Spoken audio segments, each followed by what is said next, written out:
इस वीडियो को लाइक करें, हमारे चैनल को सब्सक्राइब करें, बेल आइकन जरूर प्रेस करें। नमस्कार, मैं हूं कविता उपाध्याय। आप हैं नमामि डिजिटल के साथ अनारकली वार्ड 208 संख्या और यहां पर हम आ चुके हैं प्रेम जी, चौधरी प्रेम जी की यहाँ पर, क्योंकि कांग्रेस से जो है उन्हीं की धर्मपत्नी मधु रानी जी हैं, वो खड़ी हुई हैं। इस बार महिला सीट है, ऐसे में टक्कर भारी है। और क्या है इस बार कांग्रेस की तरफ से इस बार जनता के लिए झोली में क्या कुछ लेकर आएंगे। एमसीडी की जब निगम जीत करके आएंगे तो सीधा रुख पहले करेंगे जो कि चौधरी प्रेम जी हैं। इनका मैं परिचय करा दूं आपको। चौधरी प्रेम कुमार रहे हैं कृष्णा नगर से 2002 से लेकर के और 2007 तक निगम पार्षद, और साथ ही साउथ जोन के चेयरमैन भी रहे हैं। सबसे पहले इन्हीं का रुख कर लेते हैं। सर, बहुत बहुत स्वागत है नमामि डिजिटल पर सर आपका। सर, मैं ये जानना चाहती हूँ, कांग्रेस से इस बार जीत करके अगर कांग्रेस आती है अनारकली में तो क्या नए काम होंगे, क्या बदलाव होंगे? अभी आप मीटिंग में सुन ही रही थी जी कि जो इस क्षेत्र में सबसे बड़ी समस्या सफाई व्यवस्था जी, नाम की सफाई नाम की तो चीज़ ही नहीं है। सबसे पहले तो हम सफाई व्यवस्था को ठीक करेंगे, ठीक है। उसके बाद फिर आती हैं सड़कें, क्षेत्र के पार्क हैं। पार्क के नाम से बिल्कुल समझ लो पार्क में पार्क जैसी कोई चीज़ नज़र नहीं आती। छोटे छोटे पार्क हैं, उनमें ना कहीं पेड़ पौधे लगे हैं ना घास है, उनको ठीक करेंगे। इसके अलावा जो और सफाई संबंधी समस्याएं हैं, जैसे नालियां भरी पड़ी हैं, मच्छर बहुत ज़्यादा हैं, मच्छरों की वजह से आजकल बीमारियां बहुत फैल रही हैं। डॉक्टर की दुकान पे जो भीड़ है वो सब मलेरिया और डेंगू की है, और मलेरिया और डेंगू आप जानते हैं कि मच्छरों की देन है। तो हम सब इन कामों पे सबसे पहले फोकस करेंगे और फिर जो बाकी और कोई डिपार्टमेंट की बातें होंगी उनको करेंगे। जी चौधरी प्रेम जी, इस बार मानना ये है, मीडिया में भी इस तरह के सर्वे आ रहे हैं कि कांग्रेस इस बार बढ़त की हो रहा है, लेकिन वहीं अगर हम देखें तो कांग्रेस ने ही एक ऐसी पार्टी जिसने अभी तक घोषणा पत्र या फिर किसी तरह का शपथ पत्र या कोई भी मैनिफेस्टो शेयर नहीं किया है। क्या कारण है इसका? उम्मीद है कि हमारा घोषणा पत्र हम लोगों से पूछ के हर मुद्दे को अच्छी तरह से सोच समझ करके हमारे घोषणा पत्र बन रहे हैं। उम्मीद है कि शायद कल हमारा घोषणा पत्र आ ही जाएगा। और घोषणा पत्र में ये इस तरह की बातें तो नहीं कि जो हम पर्सनल रूप में हम कह सकते हैं, वो बातें नहीं। दिल्ली के लिए जितनी हमारी नीतियां हैं और नीतियां वो हमारी ऐसी होंगी, सबके घोषणा पत्र देख लिए, सबसे अच्छी नीतियां कांग्रेस पार्टी बनाएगी, ये मैं आपको विश्वास दिलाता हूं। चौधरी प्रेम जी, आम आदमी पार्टी और बीजेपी को किस तरह से इस बार चुनाव में चुनौती दे रहे हैं आप? दोनों चोर, दोनों झूठे, दोनों के अंदर कंपटीशन कि कौन बड़ा झूठ बोलता है। केजरीवाल जी ने एक वायदा करके दिल्ली के लोगों को मूर्ख बनाया था। सबसे बड़ा वायदा किया था कि जितने कच्चे कर्मचारी हैं डेली वेजेस वाले, सबको पक्का कर दिया जाएगा। केजरीवाल जी, एक बता दो 8 साल में आपने एक को भी किसी को पक्का किया हो? सारे सफाई कर्मचारी जूता लेके तैयार बैठे हैं, जिनकी झाड़ू चुरा के आपने, और वो महिलाएं, जिन महिलाओं के घर की झाड़ू आपने अपना चुनाव निशान बनाया है। पानी आप फ्री दे रहे हैं, आप उन्हें पानी पीने लायक भी नहीं दे रहे। पानी पी के बच्चे बीमार हो रहे हैं, लोगों के अंदर बीमारियां फैल रही हैं। जितने का पानी का बिल नहीं होता उससे कई गुना ज़्यादा लोग डॉक्टर को पैसे देते हैं। ये इनके पानी के हालात हैं। तो ये लोगों को मूर्ख बना रहे हैं, और जो पैसा ये कहते हैं कि हमें उसमें देना पड़ता है, इसके लिए बिजली पानी के लिए, और सड़कें इसलिए नहीं बन पा रही। और दूसरे स्टेट में जाकर कहते हैं दिल्ली मॉडल, कहते हैं हमारे पास फंड सरप्लस है। अगर सरप्लस है तो ये सड़कें क्यों नहीं बन पा रही? अब फिर झूठ बोल रहे हैं कि मुझे एमसीडी दे दो, मैं दिल्ली की सड़कें चमका दूंगा, दिल्ली में सफाई कर दूंगा। तो केजरीवाल साहब, 8 साल के से भी तो ये गलियां और सड़कें आपके अंडर आती हैं, जिनका कि यूपी बिहार की सड़कों के जो गांव हैं उनकी भी सड़कों से बुरा हाल है। इतना बुरा हाल तो यूपी बिहार की गलियों का नहीं है जितना बुरा हाल हमारे यहाँ का है। बीजेपी के लिए क्या कहना है? बीजेपी तो चोर है, अपने चोर भेजती है, अपने लुटेरे भेजती है, कहती है सारे बदल दो। 5 साल इन्होंने लूट लिया, 5 साल नए लुटेरे भेज दो, अब 5 साल ये लूटेंगे, अब फिर वही कह दिया, अब फिर बदल दो जी। अब इन्होंने करीब 80% के करीब इन्होंने बदल दिए हैं। तो चौधरी साहब, अपने वार्ड अगर अनारकली की बात कर लें तो 2 महिलाएं जो हैं, एक पहले निगम पार्षद रही हैं और एक जो हैं वो बीजेपी से जिनको मौका मिल रहा है। कितना मधु जी के सामने उनको आप देख रहे हैं प्रतिद्वंदी के रूप में? देखिए, पहले जो काउंसलर रही है उन्हें पहले तो एक शब्द नहीं बोलना आता था जी, लेकिन आज वो एक लाइन बिल्कुल तैयार करके लाई है कि बस एक बार और 5 साल के लिए मौका दे दो, हम सारी समस्याएं हल कर देंगे। जी, इससे ज़्यादा उन्हें कुछ नहीं आता। लेकिन उनके जो क्या कहूँ, जो उनके हैं तो पतिदेव ही, जी, उन्होंने जिस तरह से इस क्षेत्र की जनता को लूटा है, जी, क्योंकि उनको पता था भाजपा की ये नीति है सारे बदल दो तो अगली बार टिकट नहीं मिलना, सिर्फ पैसे लूट लो। लोगों से खूब लूटा और पैसे देके ही ये टिकट भी लाए। वो आम पार्टी में चले गए। चौधरी साहब आरोप तो लगा दिया, सबूत मांगेंगे जब वो। सबूत तो ये तो आम पार्टी के लोग बताएंगे कि एक आदमी आपके बीच में 1 साल से आपकी पार्टी ज्वाइन की, उसके अंदर ऐसे कौन से गुण आ गए जो 8 साल से आपकी पार्टी की सेवा कर रहे हैं, आप उनको टिकट नहीं दे रहे।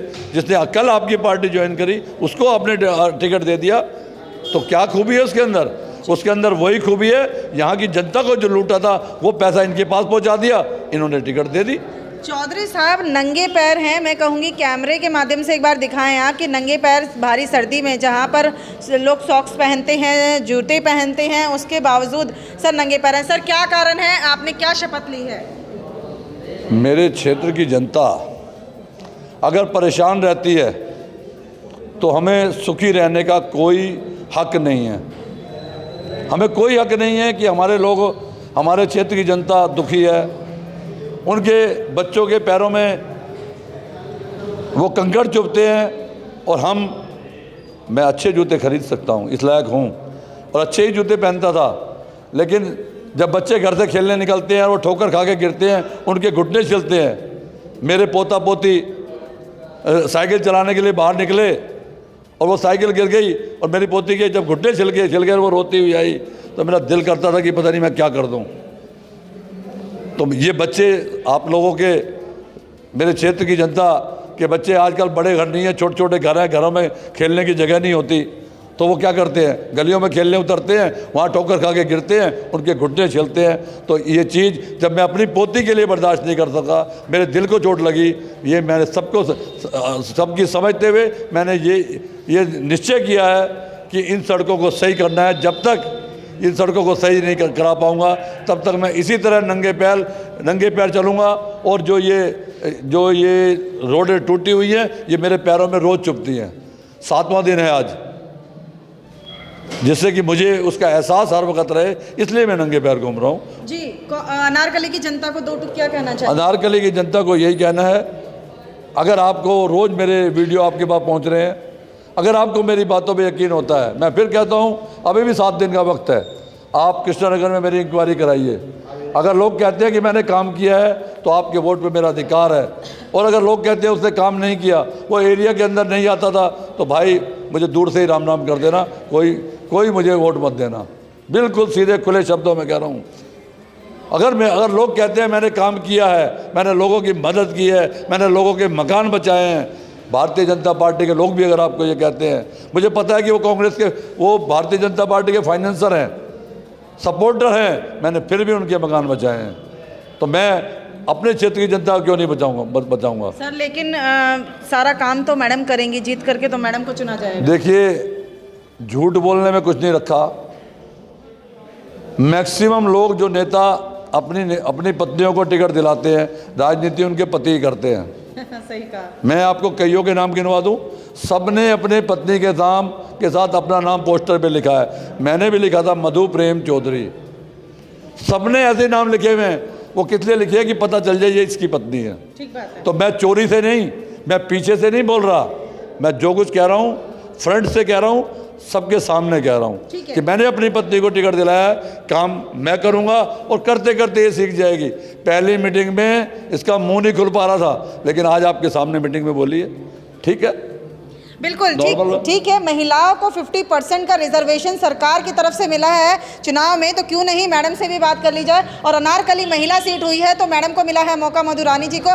मधु जी, सबसे पहले तो आपको बहुत बहुत शुभकामनाएं कि पार्टी ने आपको विश्वास जमाया और आपको टिकट दी है। क्या कहना चाहेंगी, पार्टी को कैसे धन्यवाद देना चाहेंगी, बताइए। अनुभव है काम करने का, वे काम कर सकते हैं। मैं अनारकली में आज मैंने अपना राउंड किया है, मुझे लोगों का भरपूर सपोर्ट मिल रहा है। मैंने उनकी समस्या भी सुनी है। उनकी समस्या इतनी ज़्यादा है, कईयों की तो पेंशन की समस्या इतनी ज़्यादा है क्योंकि उनका कोई सहारा नहीं है। और गंदगी तो है ही, गंदगी तो इतने अंबार लगे हुए हैं ना, गंदगी में कोई निकल नहीं सकता वहाँ पे। यही जगतपुरी में हाल है, यही मैंने इसमें देखा सोमजार चौक के आसपास भी यहाँ पे यही है। आज वहीं का राउंड किया था जी, वहाँ पे भी यही हाल है। सबकी यही समस्या है कि इस गंदगी से छुटकारा कैसा पाया जाए। तो हमारा सबसे पहला काम होगा अपनी पूरे अनारकली वार्ड की जितनी भी समस्या है गंदगी की, सबसे पहले हम उनको दूर करेंगे। दूसरा काम है फिर सड़कों का, और फिर पानी की समस्या भी है लोगों की जो हमारे अंडर में नहीं आती। फिर भी हम पूरी कोशिश करेंगे ताकि उन्हें साफ़ पानी मिल सके, क्योंकि लोग इतने परेशान हैं ना पानी के लिए कि पानी आता है तो बदबू वाला आता है। कहते अगर आप हमारे यहाँ पे आ रहे राउंड पे और हमारे घर की हालत देख रहे हो, वे पूछते हैं कि आप पानी का समाधान कर सकते हो। मैंने उनको बोला कि आप हमें एक मौका दो, आप हमें जिताओगे, आप हमारी 4 तारीख को वोटिंग है, आप वोट करो। मैं और मेरे हस्बैंड जो पूर्व निगम पार्षद हैं, हम दोनों आपके साथ जहाँ भी आपके साथ जाने को हम तैयार हैं। पानी की समस्या है, हम दोनों साथ चलेंगे, आप भी हमारे साथ चलना, उसको हम जरूर हल करेंगे। अच्छा, एक बात बताइए, हिंदू धर्म में एक मान्यता है कि जब कोई मन्नत होती है तो गांठ बांध ली जाती है। मैं दिखा दूं, मैं बहुत समय से सोच रही थी, मैडम से पूछ लूंगी। एक गांठ इन्होंने बांधी है अपने दुपट्टे में, क्या कारण है इसका? नहीं, कारण कुछ नहीं है। आज हम अनारकली एक मंदिर में गए थे तो वहाँ पंडित जी ने मुझे प्रसाद दिया था जी, तो मैंने ये प्रसाद उसी टाइम अपने पल्लू में बांधा और ये तब से ऐसे ही बंधा हुआ है। और मैं सोच रही हूँ अपने पोता पोती को घर पे जाके दूँ, क्योंकि हम मिल बांट के शाम को बैठते हैं तो वो भी पूछते हैं इसमें क्या बंधा हुआ है, तो मैं उनको ये प्रसाद दूँगी। मैं रोज़ बांधती हूँ उनके लिए। ये रोज़ बांधती हैं आप? हाँ। अच्छा, ये बताइए, अनारकली की जनता को आपने बताया क्या क्या काम आप करेंगी, लेकिन ये बताइए कि 4 दिसंबर को कितनी वोटिंग होनी चाहिए? आप दिल से बताइए, क्यों जनता आपको वोट दे। और 4 दिसंबर को मुझे विश्वास है अनारकली वार्ड से कि हमें पूर्ण बहुमत मिलेगा। यहाँ पे हम सबसे आगे हैं, हम सबसे आगे चल रहे हैं और हमारा सपोर्ट में बुजुर्ग, बच्चे, जवान, हर कोई हमारे सपोर्ट में खड़ा। आज हमारा ऐसा स्वागत हुआ, कृष्णा डेयरी पे हम गए, वहाँ पे भाई साहब ने हमें लड्डू से तोला। लड्डुओं से तोला? हाँ जी, हाँ जी, बहुत बढ़िया। तो ये कितनी खुशी की बात है कि जनता मेरा कितना सपोर्ट कर रही है। और सभी मेरे भाई बहन हैं, ये अनारकली के हैं, अनारकली वार्ड के ही हैं, सब बाहर का कोई नहीं है इसमें। एक हमारे मंदिर के पुजारी जी हैं, उसने सॉल से हम चौधरी साहब का और मेरा और हमारी बहू और मेरे बेटे का, चारों का स्वागत किया।